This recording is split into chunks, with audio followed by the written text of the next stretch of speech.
¿qué tal? Hoy nos vamos a meter de lleno en una de las obras literarias más antiguas y profundas del mundo, el libro de Job. Vamos a explorar el corazón de una pregunta que, la verdad, nos ha perseguido desde siempre. Es la pregunta, ¿no? El gran misterio del dolor que, seamos sinceros, todos nos hemos hecho alguna vez. Y es justamente esta pregunta la que va a ser nuestra guía en el análisis de hoy. Y fíjense, no somos para nada los primeros en darle vueltas a esto. De hecho, existe esta obra maestra, el libro de Job, que se anima a enfrentar este tema tan denso pero de frente, explorando la adversidad, la fe y la naturaleza misma de Dios. Bueno, ¿listos? Vamos a sumergirnos en el contexto de este texto tan antiguo.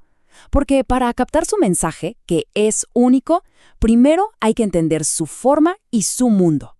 Miren, Job no es un libro aislado, es parte de un grupo que se conoce como los libros poéticos. Y a diferencia de los libros que cuentan historias o dictan leyes, estos se enfocan más bien en la sabiduría, en la experiencia humana, tocando temas que van desde el sufrimiento, como en Job, hasta el arte del amor en Cantares. Y cuando digo antiguo, es increíblemente antiguo. Se cree que el personaje de Job vivió en la era de los patriarcas. O sea, estamos hablando de antes de Abraham y muchísimo antes de la ley de Moisés.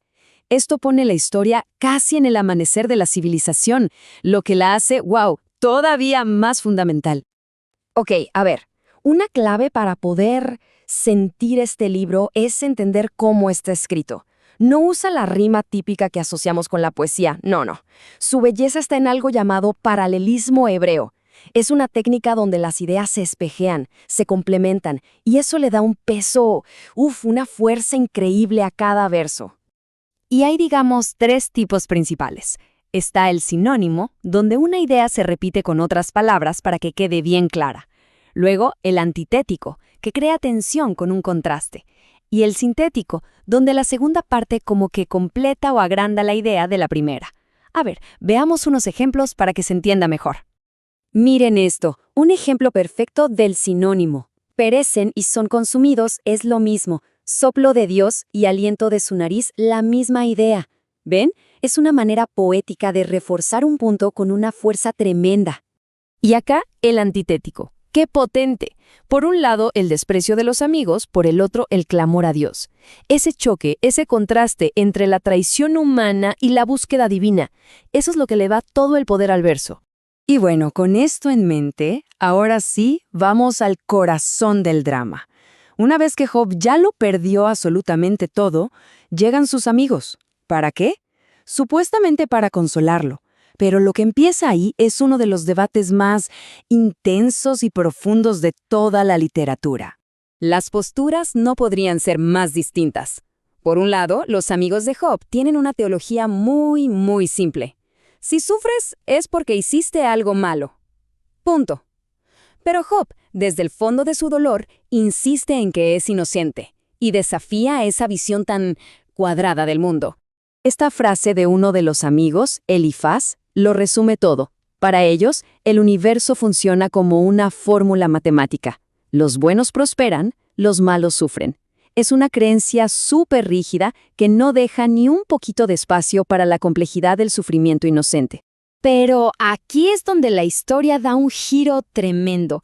Después de un montón de capítulos con estos argumentos que suenan tan lógicos, tan populares, aparece Dios mismo en escena y ¿qué dice? Que los amigos de Job estaban equivocados, que sus explicaciones tan ordenaditas no eran la verdad. Y justo eso nos lleva al clímax, al punto más alto de la historia, cuando ya no quedan más argumentos humanos, cuando solo hay silencio y desesperación, Dios finalmente habla. Pero ojo, no de la forma en que Job ni nosotros nos lo imaginaríamos. En lugar de darle a Job una lista de porqués, Dios le responde con un bombardeo de preguntas sobre la creación. La idea no es explicarle a Job por qué sufrió, sino cambiar la conversación por completo, mostrarle la inmensidad de la sabiduría divina.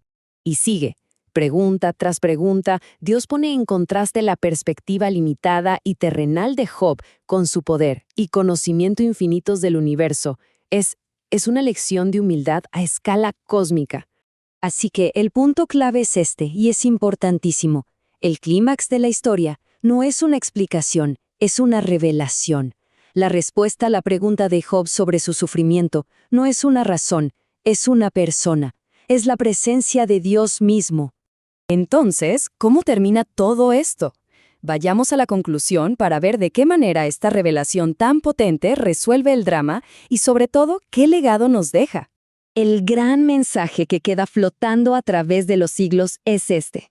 La fe de verdad no se trata de tener todas las respuestas. Se trata de confiar en quién es Dios, incluso cuando no entendemos nada, incluso en medio de la confusión y el dolor. Y esta es la respuesta final de Job, que lo cambia todo. Su perspectiva da un giro de 180 grados. Ya no anda exigiendo respuestas. Ahora simplemente está abrumado, asombrado por la grandeza de Dios. Pasa de saber de Dios, de oídas, a tener una experiencia real, a verlo con sus propios ojos. Al final del día, el libro no nos entrega una fórmula fácil para el dolor. Lo que hace es invitarnos a un nivel de confianza mucho más profundo. Una confianza que no depende de las circunstancias, sino del carácter de un Dios soberano, incluso cuando sus caminos son un completo misterio. Y esa es la pregunta que los deja resonando. Ante lo inexplicable, ¿qué significa de verdad confiar?